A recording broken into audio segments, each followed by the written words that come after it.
Panitia PWNU beserta para ketua PCNU Kabupaten Kota seprovinsi Banten, Al-Mukarram Gus Baha, Kiai Haji Bahauddin, itu yang disebut dengan Gus Baha.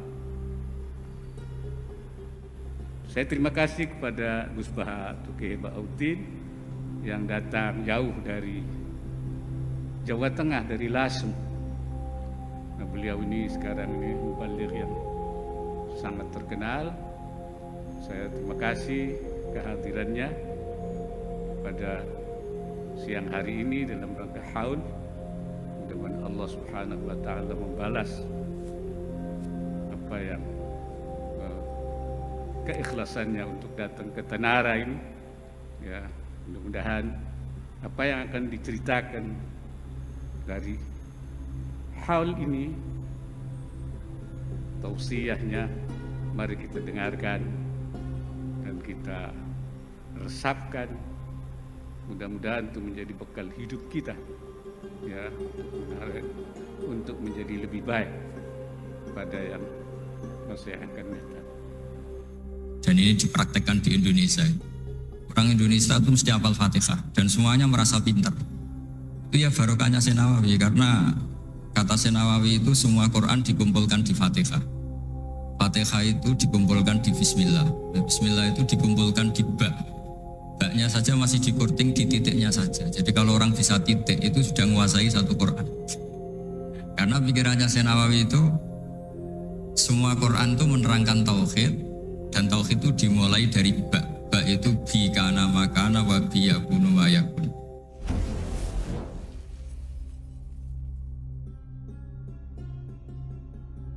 Yassir li amri wahlul 'uqdatam min lisani yafqahu qawli. Allahumma shalli wa sallim wa barik ala sayyidina Maulana Muhammadin wa ala alihi washabihi asmin amma ba'du. Yang sangat saya hormati Bapak Wakil Presiden Profesor Dr. Kiai Haji Ma'ruf Amin dan istri, semua pejabat negara yang saya hormati. Di sini ada Ibu Menaker Dr. Fauziah, Kapolda yang saya hormati, Korem, semua yang saya hormati, Ketua MUI Banten dan Ketua MUI Jawa Barat, semua yang saya hormati.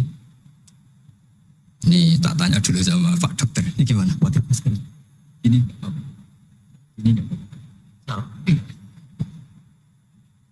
Bismillahirrahmanirrahim. Saya syukur sekali diberi kesempatan sowan sama Kiai Ma'ruf, karena beliau juga mustasar kami di PBNU, dulu mimpin sebagai Rois Am dan dekat sekali dengan guru saya Kiai Haji Maimun Zubair. Terakhir ke sana sama Kiai Ma'ruf ya, sama-sama banyak kiai di acara Mbah Mun. Saya akan matur tidak banyak, tapi saya pastikan semua itu berdasar naskah yang ditulis Syekh Nawawi. Saya cerita yang serius itu 3, yang rileks 3. Di dulu itu lama itu ya rileks. Di antara tulisan Syekh Nawawi, saya ini termasuk pengagum Kiai Nawawi, karena Kiai Maimun putra Kiai Zubair itu saking senangnya Kiai Nawawi itu naskahnya itu banyak tentang Syekh Nawawi. Dan saya termasuk zuriyah Kudus. Saya masih keluarga dengan Raden Asnawi, masih keluarga karena sama-sama zuriyah dari Mbah Asnawi Sepuh. Itu yang akhirnya menikah Nyai Hamdana, yang dulu pernah dinikah Syekh Nawawi. Terus Nyai Hamdana itu dulu dengan Syekh Nawawi punya putri namanya Zuhroh. Setelah dengan Raden Asnawi punya anak dinamai Zuhri. Punya zuriyah, ada yang namanya Kiai Minan, Kiai Niam, terus punya anak-anak, di antaranya Kiai Hafid yang jadi menantu keluarga Saran. Saya kalau boleh cerita, saya ini khatam Tafsir Munir itu 3 kali. Dulu ngaji di Sarang 2 kali, terus belajar sendiri, terus mentakriri. Takriri itu beri catatan-catatan yang untuk meneguhkan satu rilis ya, atau satu tag atau satu ibarat yang diinginkan Syekh Nawawi. Saya beri beberapa contoh dan ini dipraktekkan di Indonesia. Orang Indonesia itu mesti hafal Fatihah dan semuanya merasa pintar. Itu ya barokahnya Syekh Nawawi, karena kata Nawawi itu semua Quran dikumpulkan di Fatihah. Fatihah itu dikumpulkan di Bismillah. Nah, Bismillah itu dikumpulkan di ba. Baknya saja masih dikorting di titiknya saja. Jadi kalau orang bisa titik itu sudah menguasai satu Quran. Karena pikirannya Nawawi itu semua Quran itu menerangkan tauhid dan tauhid itu dimulai dari ba. Ba itu bi kana makana wa bi yakunu ma yakun. Jadi karena saya kata Allah yang ada menjadi ada, yang enggak ada juga menjadi akan ada kalau Allah menghendaki wujud. Sehingga dulu Nawawi itu sudah sukses membuat pikiran kita itu rileks. Kalau nggak bisa Quran semuanya ya Fatihah. Kalau Fatihah nggak bisa ya baca Bismillah. Setidaknya orang Islam itu nggak boleh tercerabut dari Quran. Sehingga saya kalau baca teks-teksnya Nawawi itu punya pengaruh besar di cara pandang kiai-kiai Indonesia. Di antaranya yang paling monumental dan setelah ini saya akan tidak menambahi juga tidak mengurangi adalah Nawawi cara menganalisis surat Ar-Rum. Di Indonesia itu menerima faham beragama tapi tidak menerima faham ateisme. Itu dulu zaman Rasulullah SAW sugeng itu ada kekuatan besar yaitu Romawi dan Persia. Singkat cerita, Persia ini tanpa nabi, tanpa kitab suci. Yang Romawi ini punya nabi dan punya kitab suci. Meskipun versi mereka. Ketika orang Persia mengalahkan Romawi, itu nabi terus dicibir, diolok-olok sama orang kafir Mekah. Muhammad, kawan kamu yang punya kekuatan langit, maksudnya punya kitab suci, ternyata kalah. Paling kamu juga kalah dengan kita yang tanpa pegangan langit. Nabi itu susahnya minta ampun. Karena Nabi tidak bisa membayangkan kalau kehidupan manusia itu tidak dipandu agama, tidak dipandu kitab suci. Meskipun zaman itu ya Romawi itu tidak Islam. Kemudian kata Nabi diberitahu Allah Ta'ala antara 3 sampai 9 tahun pasti Romawi akan mengalahkan Persia. Dan itu enggak dianggap kemenangan Romawi mengalahkan Persia, tapi menangnya ahli kitab, orang yang berpegangan kitab suci mengalahkan orang yang tidak berpegangan kitab suci. Dan saat itu Allah ngendikan wa yauma idzi yafrahul mu'minun, di hari kemenangan Romawi mengalahkan Persia atau kemenangan ahli kitab terhadap non ahli kitab, itu orang mukmin itu senang sekali. Sangat senang. Ini saya baca di teksnya Syekh Nawawi supaya di sini Anda tidak mendengarkan pendapat saya, memang benar-benar mendengarkan apa yang dikatakan Syekh Nawawi. Saya baca tidak ya niru-niru Kiai Ma'ruf. Tadi beliau masih ngendikan secara fasih, ngendikan usul fikih, kaidah fikih, karena ilmu beliau dengan kita ini bersanad yang sama. Dulu Mbah Mun ngaji Mbah Karim yang ngaji Mbah Hasyim. Jadi Mbah Hasyim ngaji Syekh Khalil. Kalau saya lewat sanad kudus ya diantaranya saya lewat Syekh Nawawi Al-Bantani. Nanti saya baca beberapa sanad Syekh Nawawi. Kata Syekh Nawawi Al-Bantani beliau ngendikan wa yauma idzi yafrahul mu'minuna bi nasrillah wa yauma idz yahlibur rumu ala farisa yafrahul mu'minuna bi taghlibillah man lahu kitabun ala man la kitabalah wa yafrahuna bi walabatihim al-musyrikina bi badrin. Jadi bangsa Indonesia itu terbiasa berkawan sama orang yang beragama, tapi tidak biasa berkawan dengan orang-orang yang tidak beragama. Itu karena Imam Nawawi mengatakan, Syekh Nawawi, wa naktubu ma qaddamu atharuhum, pikiran besar Syekh Nawawi adalah ketika orang Romawi mengalahkan Persia, itu cara berpikir Imam Nawawi itu mengalahkannya orang yang berkitab, mengalahkan yang tidak berkitab. Jadi ini bukan pendapat saya, juga bukan pendapat siapapun, tapi murni saya baca teks yang dari Syekh Nawawi. Sehingga kita secara psikologi, kita ini kan misalnya saya aja lah contohnya. Misalnya saya miskin, ada petinju, orang miskin kulit hitam bersama orang kaya. Kalau yang menang yang miskin tuh ikut seneng, padahal ya tidak ikut menang. Karena kayak terwakili. Dulu kata Syekh Nawawi, itu juga pikirannya begitu. Ini saya baca ini kata Syekh Nawawi. Misalnya seperti itu zaman itu. Wa sababu nuzuli hadil ayat annahu kana baina Faris war Rum qitalun. Wa kana al musyrikun yawadduna antaghliba Farisu ar-Ruma. Di anna Faris kanu majusian ummiyin wal muslimuna yawadduna ghalabatar rum ala Faris liqaunihim ahlal kitab. Jadi dulu itu kata Syekh Nawawi, pikirannya orang Islam boyo yang menang itu ahli kitab karena sama-sama punya agama, punya peradaban. Jangan sampai yang menang itu yang tidak punya kitab, tidak punya peradaban. Jadi itu saya yakin yang mengilhami para guru-guru kita, para kiai-kiai kita bikin Pancasila diantaranya yang membentuk Pak Karno, karena Pak Karno ya dulu ngaji sama Gus Sokraminoto, ngaji sama orang-orang pinter. Kita ini berketuhanan. Jadi itu ciri khas Syekh Nawawi diantaranya. Kemudian beliau menganalisis kemenangan. Kemenangan itu ketika orang Islam sudah kuat. Ini halaman 424. Ini nanti kita bisa tinggal di sini sebagai hadiah sama Gus Syauki sama keluarga besar Pondok Tanara. Nabi itu orang yang nggak suka duniawi, tapi kenapa sih Nabi harus menang? Nabi Sulaiman akhirnya menang, Nabi Dawud akhirnya menang, Nabi Ibrahim ya akhirnya menang, Nabi Musa akhirnya juga menang, dan Rasulullah SAW juga akhirnya mengalami kemenangan. Itu cara menganalisis Syekh Nawawi Al-Bantani. Kata beliau, iqamati alamatir riyasah, supaya kepemimpinan Islam itu kelihatan. Fala yabqa mayaqdiru alal ikrah alal kufri. Jadi kalau kita menang, baik secara politik maupun ekonomi atau kultur, setidaknya tidak ada lagi kekuatan manapun yang memaksa kita untuk menjadi kafir atau menjadi salah. Kita tahu misalnya di beberapa negara di Eropa, barokahnya orang Islam kaya, ya pemain bola dulu tuh kalau puasa susahnya bukan main. Gara-gara klubnya dibeli umat Islam itu, malah cari tukang adzan di stadion itu, karena yang punya sudah orang Islam. Itu contoh kekuatan ekonomi. Dulu kita mungkin ngalami pengajian itu kayak apa susahnya. Sekarang ketika banyak orang-orang yang dari dunia kiai cakep, ya sekarang ya nyaman.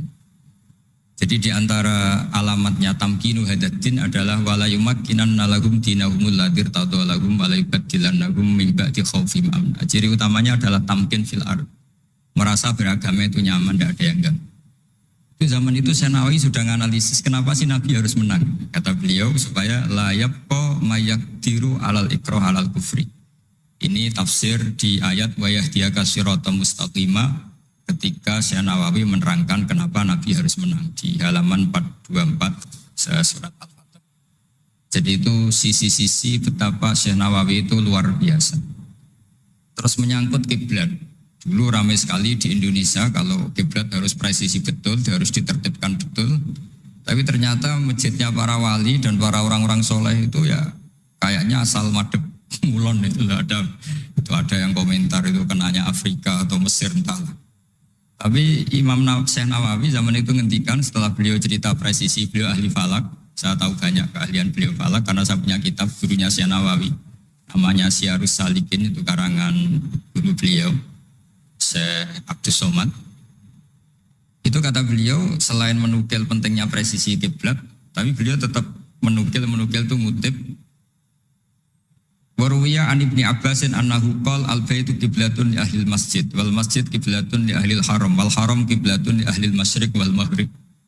Wa hadza qaulu Malik. Jadi karena orang Jawa itu rata-rata kiai itu mesti baca tafsir Munir sehingga ya dianggap enteng saja. Ya sudah lah, pokoknya kira-kira madhep mulon itu. Karena kalau masjid dipresisikan detail, nanti pertanyaannya juga yang sudah mati-mati harus dipresisikan. Karena wajib madhep kiblat itu tidak hanya sholat, tapi juga orang yang sudah meninggal itu bisa ribet itu. Ya kalau yang mbahnya wali, jenazahnya masih utuh. Kalau yang enggak wali kan sekeliwat itu, karena sudah enggak ada bentuknya. Makanya dulu ada guyonannya kiai mau dipindah itu, utuhnya enggak boleh. Jangan, kalau mbah saya wali, saya keren. Jasadnya utuh, kalau bahasa ada wali. Jadi ya, tapi apapun itu saya cerita betapa efek dari pikiran besar Syekh Nawawi itu mempengaruhi kita. Sehingga dulu masjid-masjid, musola-musola itu ya tetap hati-hati lah. Tapi ya tetap saja agak longgarnya lah, ada longgarnya. Karena beliau tetap mengutip wal haram kiblatun lil ahlil masyriq wal maghrib. Jadi tidak hanya Mekah dengan makna Ka'bah atau dengan makna Masjid Haram, tapi semua tanah.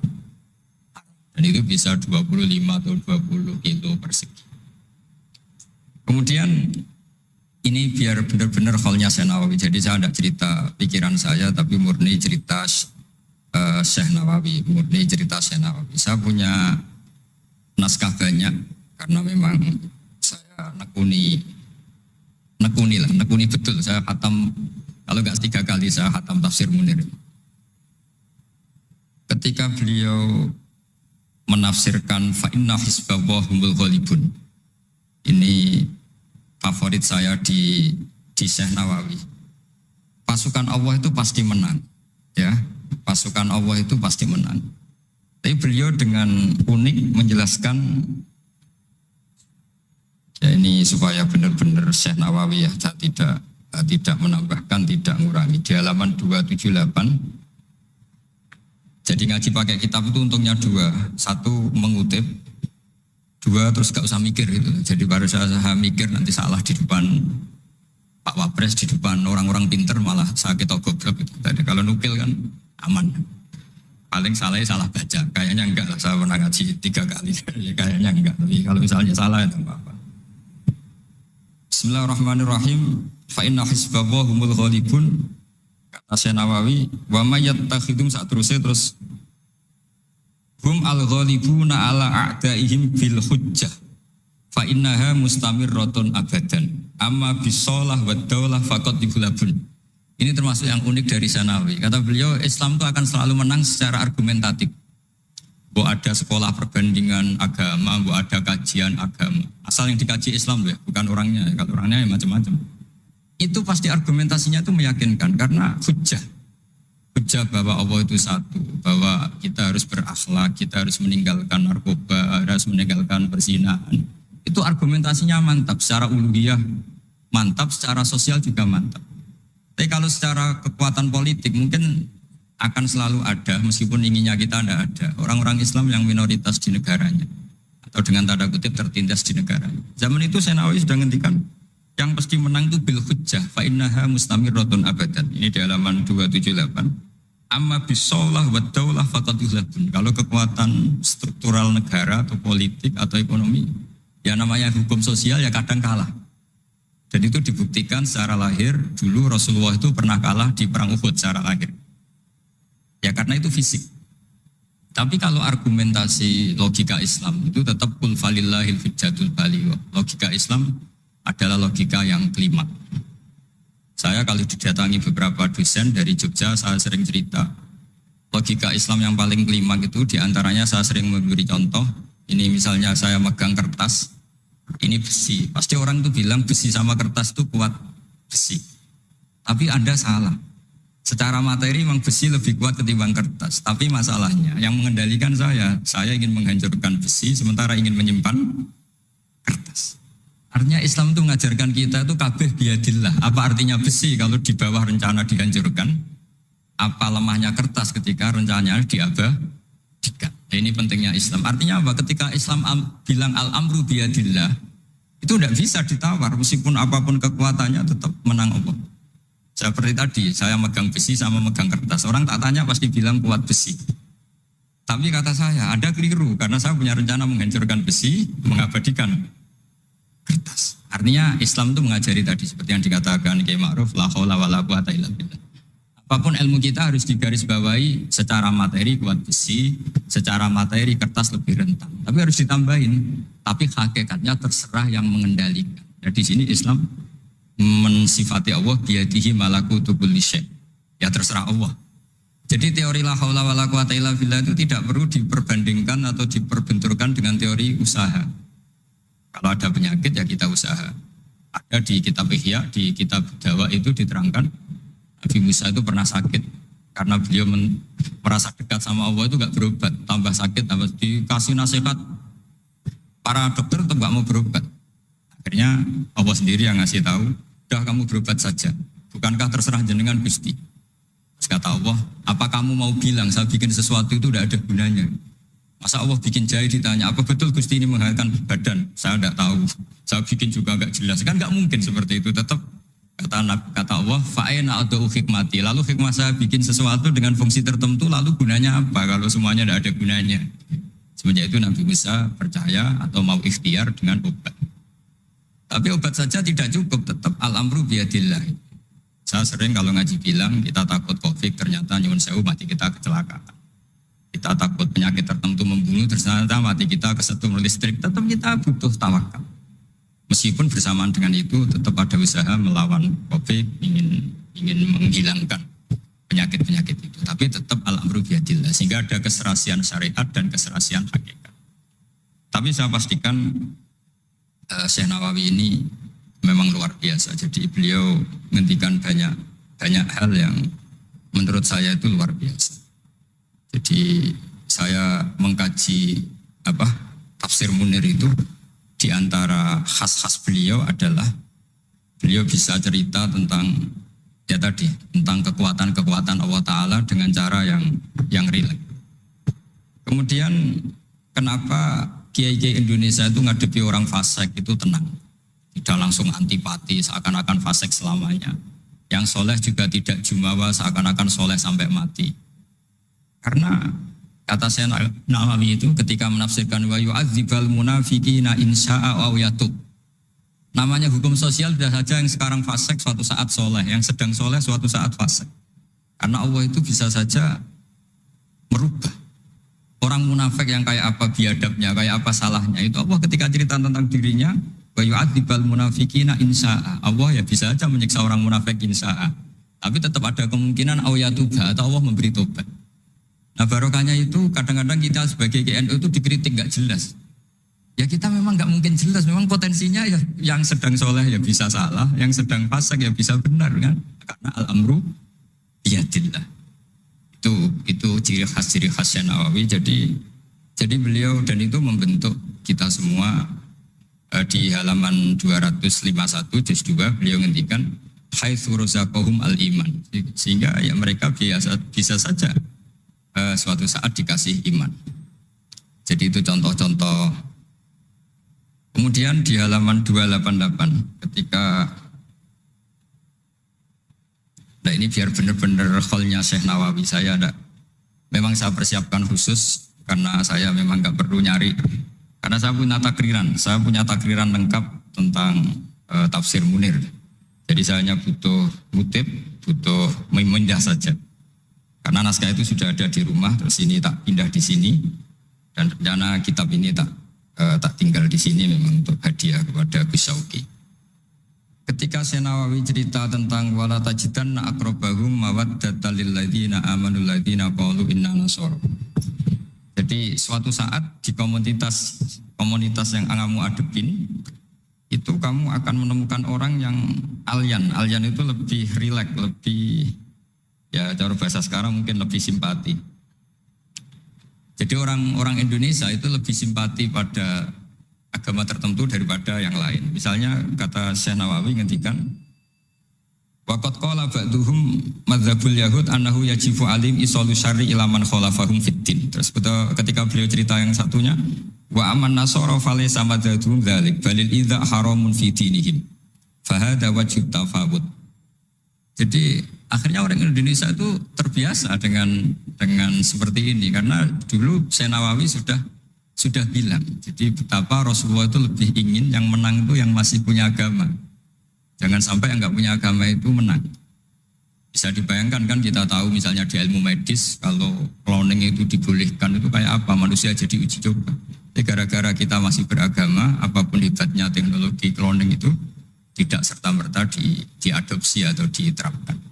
Jadi itu sumbangan-sumbangan Syekh Nawawi pada kita dan yang membentuk kita. Terus ini yang terakhir di kitab Nashihul Ibad. Jadi ini supaya benar-benar kholnya Syekh Nawawi di kitab saya halaman 112. Ini sekaligus penutup. Saya tidak akan matur banyak-banyak supaya nanti dikaji sendiri kitab-kitabnya Syekh Nawawi.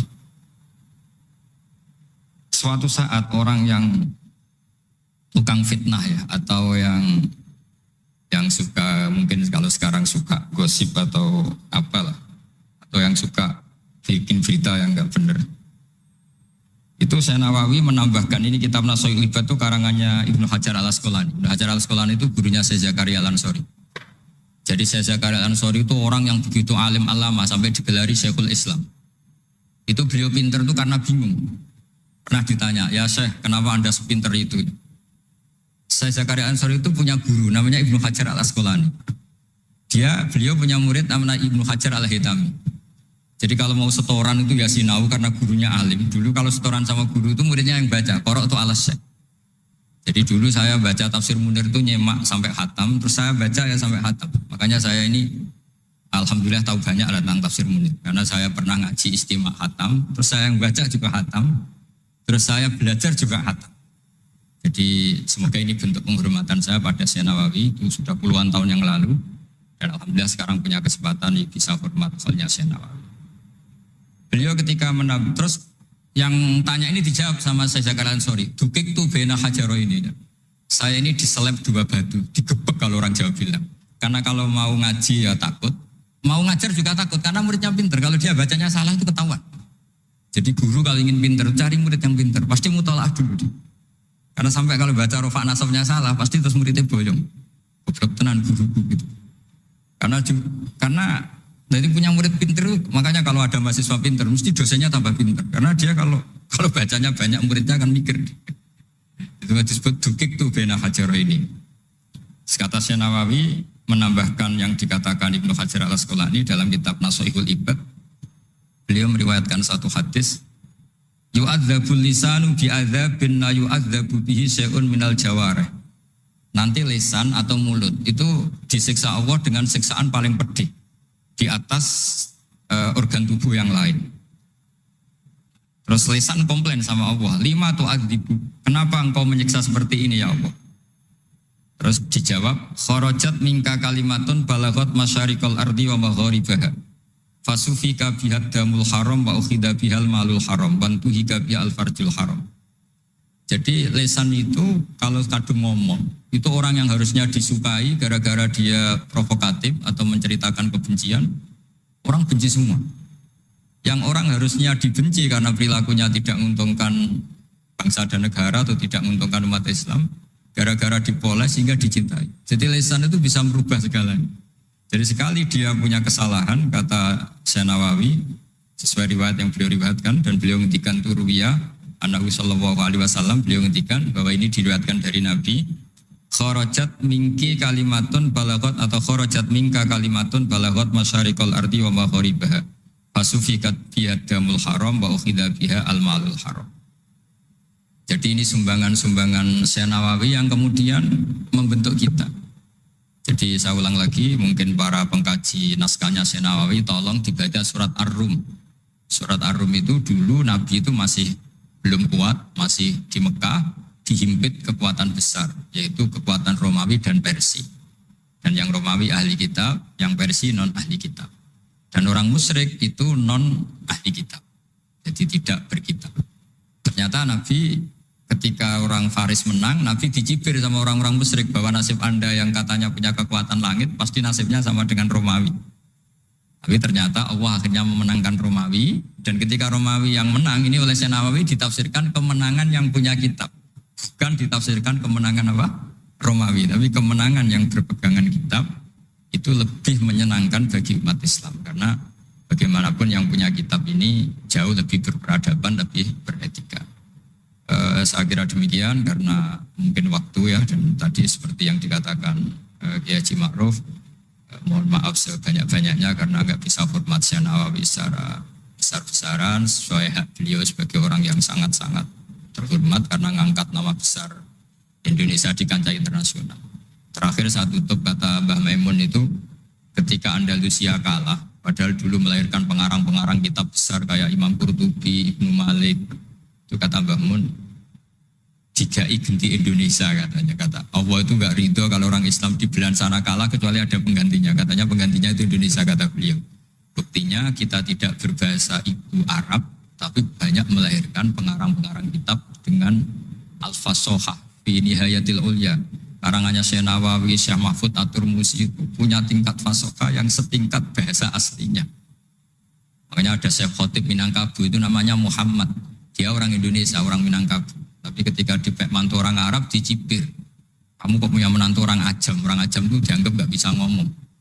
Beliau secara spontan gak dikasih tahu, disuruh khutbah. Ternyata beliau takallama bilisanin fasih wa bikalamin fasih wa bikalamin baligh. Akhirnya orang-orang Mekah itu kagum semua. Makanya terus dapat gelar Muhammad Khotib. Jadi dia khotib itu gelar karena ini ajamiyun min ahli Jawa atau min ahli Indonesia yang bisa menghentikan bahasa Arab secara apa? Fasih. Jadi semenjak itu terus ada gerbong besar setelah Syekh Nawawi itu banyak lah, ada Abbas Soleh Darat, ada Syekhona Khalil, terus Top Kosania ada Syekh Mahfud, macam-macam, terus Top Kosalisa ada Mbah Hashim, ada Mbah Wahab, ada Raden Asnawi dan seterusnya dan seterusnya. Semoga kula jenengan termasuk orang-orang yang mencintai beliau, karena sanad saya tadi saya matur sama Kiai Haji Ma'ruf, memang sanad Qadiri itu dulu dari sini, dari kakeknya Mbak Ma'ruf, dari Mbak Karim. Saya juga tahu itu karena sering dikasih tahu para mursyid thariqah, dan itu tadi kita sempat baca di Bahjatul Wasail, memang beliau itu Al-Qadiri, jadi apa Asy-Syafi'i madzhaban wal Qadiri apa thariqatan. Mohon maaf. Assalamualaikum warahmatullahi wabarakatuh.